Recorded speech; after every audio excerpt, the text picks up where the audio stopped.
Myles Fury Jury on the program. How are you, man? Doing good, doing good. Just kicking it with some family. Been in town for a little bit, seeing nieces, nephews, dads, grandmas, and everything. Man, it's been awesome. Yeah, and I mean, you're a Michigan native. You spent most of your life in Hazel Park, but then you also have some history in the Fenton area and the Oakland County area. But talk about the early days because I train with someone that you used to train with, Don Richards. Yeah, yeah. Yeah, Don Richard, man, he's one of the very first coach that kind of took me under his wing and showed me jujitsu. Kind of showed me and schooled me a little bit to the MMA game. Uh, yeah, and I mean, so I split time growing up with my mom and my dad, living with splitting time living with them. And when I was younger, I grew up in the Hazel Park area, right off Mirror Street, right on 8 Mile. And man, it was cool times though. When I was young, a kid, a lot of friends, a lot of family in the area. And as I got older, I actually lived with my dad a little bit more towards 9 Mile in Hazel Park. And man, it was cool. That was like the early days of, my first best friend ever, came from HP. First ever girlfriend came from there. Just a cool area when you're a kid, city vibes, and just a lot of adventure. yeah. Now I want to do a little bit of Wikipedia fact or fiction with you. Is it true that you dropped out of college to focus on MMA? Yeah, true, man. I had a friend of mine growing up that was actually higher in the fight game than me, and he gave me the wisdom. He said, dude, if you really want to make this happen, being an MMA fighter, if school ever gets in the way, drop out of school. Man, so were you going to Oakland Community College? Yep, OCC. So you were going to OCC. How far into schooling were you when you decided, man, it's kind of getting in the way. I got to pursue MMA full time? You know what? I was probably like a good year and a half, almost Wow. 2 years into it. Wow, that's crazy. Was it a hard decision to make, Big decision, man. was it a hard decision to make, or was it just something to where you're like, it's now or never? No, man, it was actually easy because I knew what I wanted. I feel like that's half the battle, in life. If you know what you want, you go 100% towards it. And, I knew I wanted to be in the fight game. I knew I wanted to be making money in the UFC, chasing world titles. And that it kind of came to a crossroads. I met a good friend of mine, Jeremy Stevens, and he was living out in California. And I went out there to help him train for some of his fights. And that kind of opened up like a bridge for me to go out there full time and leave school behind and leave everything I knew. And man, I jumped on the opportunity. Yeah, and you had a huge run. I mean, a 9-0 run before your first stint in the Ultimate Fighter. So how far were you into schooling with that record? Like, were you already at like a 9-0, or where were you sitting About the same, man. So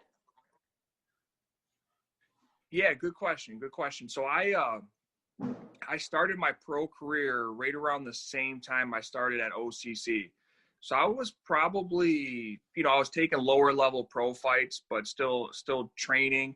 But once I knew I was going to get to that next level, like the Ultimate Fighter, the UFC, that top level of competition, I knew I couldn't be, half my foot in school and, my other half of my foot in the fight game. I had to be all or nothing. And that's kind of when I transitioned right when I was 7, 8, 0 from, schooling and fighting to just 100% fighting. Now, you're one of the rare fighters that actually has two stints in the Ultimate Fighter. And the first Yeah. one didn't go so well. You tore your ACL. I Yeah. mean, just like the first part of the show, when that happened, explain that feeling. And I mean, you had just quit college. You're at a 9-0 record before going into the Ultimate Fighter, and then you tear your ACL. Yeah, man. We all have certain memories and things that happen in our lives that will stick with us forever. Some are good and some are like the lowest, toughest times that ever happened in your life. And that was probably one of the lowest times of my life, man. I get on the Ultimate Fighter. Dana White walks in, says, "Hey, congratulations. Everybody that's here on the show, you guys don't have to fight to get in the house. You're going to be on Spike TV for 6 weeks. opportunity to get a UFC contract, get into the UFC. I'm 9-0 or 8-9-0 as a pro. And I'm like, dude, I made it. Like, finally, like this, everything I've been working for, it's here now. Like, this is exactly how it needs to go. Like, this is what I've always imagined. And man, the first day on the set, we're doing some fighter evaluations for Brock Lesnar, and Junior Dos Santos was the coach. And dude, we were doing some sparring, and this guy we were doing some wrestling with it, and he took me down on a weird like takedown, and my whole knee was like pop, pop, pop. I never felt that before.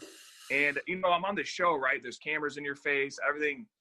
These are possible opponents. So I just sucked it up, and I just was like, biting down, like I'm good. And finally Brock was like, hey man, we need to get you an x-ray. This is like a day later, just to make sure, everything's okay and you can kind of be 100%. And I didn't know, man, I've never been hurt in my life. So I'm like, yeah, I'm good. I'm still be able to walk. My knee swelled up, but I'm ibuprofen. So the swelling's going down a little bit. And the doctor called me into the office the next day and was like, man, I don't know how you're really walking right now. You got 100% torn ACL. You got a bruise on my bone because my bone like hit my other piece of my bone. So I had a bone bruise. And then I was still like, all right, well, whatever. I'm like, she's like, I can't let you fight. And I'm like, okay, well, I'm not going home. Like, I don't want to go home. So I'm like, he's just like, dude, you got to talk to Dana and the UFC, see what they want to do. And that's when Dana called me into his office and was just like, man, you can't stay here. And I was still trying to stay though, man. I was like, hey, maybe I can like help some coaching. Don't send me home. I ain't got nothing to go to. And a surgery that's going to be a year out. I'm like, what the heck? But that's what it was, man. They sent me home. They a week later, I'm laying up in bed and I get a letter in the mail saying UFC cuts me. I'm fired. And I was just, dude. I mean, at that point, I was just kind of just lost. You know what I'm saying? I was thinking about, because I was still in San Diego at the time, and I was thinking about just kind of coming home because I couldn't train. I was staying at Jeremy's house and couldn't really help him out. I didn't have no money really, so I was just like, I'm just gonna go home and probably stay at my parents until I don't know what's next. I gotta get surgery. I'm gonna be out a year, and man, yeah, crappy time of my life, dude. When you think about, obviously and that was the Ultimate Fighter 12. You come back and do the Ultimate Fighter 15, and then you're in it. What happened in between that span of 12 and 15? I mean, was it just a lot of healing and just preparing and getting back out into the gym and sparring and getting back to where you were? Yeah, I mean, what happened is, man, as I made a choice, I talked to some of the coaches I was around, talked to Jeremy. He said, man, you're more than welcome to stay here. And I just made a choice. Like at that time, I was all in at that point, but when I got hurt and I still decided to stay with this and I'm not going away, it became like an obsession. Like, okay, I'm training, I'm rehabbing, and everything I'm doing is laser focused at this return, getting back into the UFC. So I almost became more obsessed and just more focused from that adversity. And it was a choice. I could either go home, basically call it, hey, I was on TV, I gave it my best shot. I got a way to get out, right? I got an injury, so I can tell everybody, hey, yeah, man, I just an injury. That's why I'm not fighting anymore. But I chose to follow my heart. I knew what I wanted. I wanted to be chasing titles. I want to fight the best guys in the world. I want to be on the biggest stages. So I made a choice, man, to just bite down, do the rehab over the next 9 months, stay around positive people, and just really not give myself an option to quit, man. Just burn the boats and stay the course. I mean, that was it. Yeah, and obviously you did that. I mean, you come into the Ultimate Fighter 15, you have the fight of the season with Alaquinta, which was just an amazing fight. I mean, when I think of some of the best fights in Ultimate Fighter history, like not just to kiss your ass, like I mean it really was an entertaining fight. And then now you have the fight of the season with that, and obviously you get a contract at the UFC, and from there you blow up. You have some amazing fights. Do you remember the first time walking into the octagon as a UFC fighter, and what was that feeling like? Yes. So technically it was when I fought Michael Johnson, man, at the MGM. And, the whole experience, I felt like I transcended because I was always like a fighter, but a fan in the aspect of, I wonder what it would be like to fight in the place that Mike Tyson fights, to fight in, where they're having title fights for the UFC. And I transcended because I crossed that line from always wondering to actually like walking out at the MGM, seeing all the greats on the walls.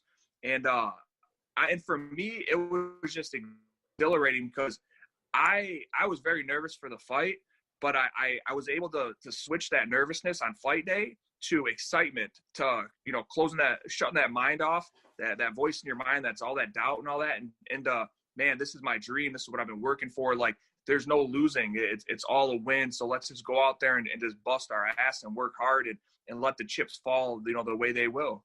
Right. And when you think about it too, I've talked to a couple fighters that say that they're not so much nervous when they enter the cage. They're like, it's an exciting feeling, but they know that they did all the hard work leading up to that. There wasn't much more that they could do. So that nerves, when you know that you prepared yourself for battle, basically, you're already there. You're ready to go. It's just proving yourself at that point.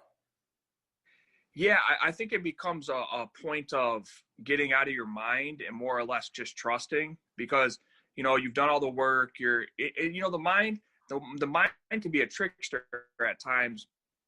So I think really just kind of staying more in your heart and trusting the fact that, hey, everything's right where it needs to be. We're going to go out there, and all I like, my job when I go out there and I fight is basically just to sprint hard, man, to work hard, listen to my corner. That's it. I mean, my reactions, all the training, I'm not thinking about that stuff. I'm not thinking, okay, I need to do this jab, or what's he. I'm just reacting, man. I'm trusting myself and I'm reacting. So all I need to do is go out there and work hard for the 15 minutes or the 25, whatever it is. The one thing that sticks out about you is you're not only a fighter, but you're an entrepreneur. You have your YouTube channel, you have your real estate. You went into details about this, but for those that don't know, you decided to part ways with the UFC when they didn't want to re-sign your contract, and you go to Bellator. And I thought it was amazing the way that you explained that in the video of just like, everybody looks at UFC as like the golden, the gold star, like it's where everybody wants to go. But at the end of your video, you made some great points why you went to Bellator. They pay more attention to you. They give you those deals, those promo deals of like, hey, we're going to showcase you. And that's something that, the UFC kind of, they pick their fighters that they want to focus on, but Bellator seems to do a much better job at it. When you were towards the end of your UFC contract and you kind of knew where you wanted to go next, was it a hard decision to pull the trigger to leave the UFC and go to Bellator? I was with UFC for so long, and I felt like my identity was with them. And I mean, I don't know about other fighters, but, UFC obviously has the brand, the marketing machine behind it. It's the NFL of mixed martial arts. And anytime you're with them and you've built a name with them and you're going to part ways with them, it's nerve wracking because, it's literally all I've ever known. I don't know how I'm going to get, I don't know what the other options are out there, but, I was in a position where I have to do what's best for myself, my family.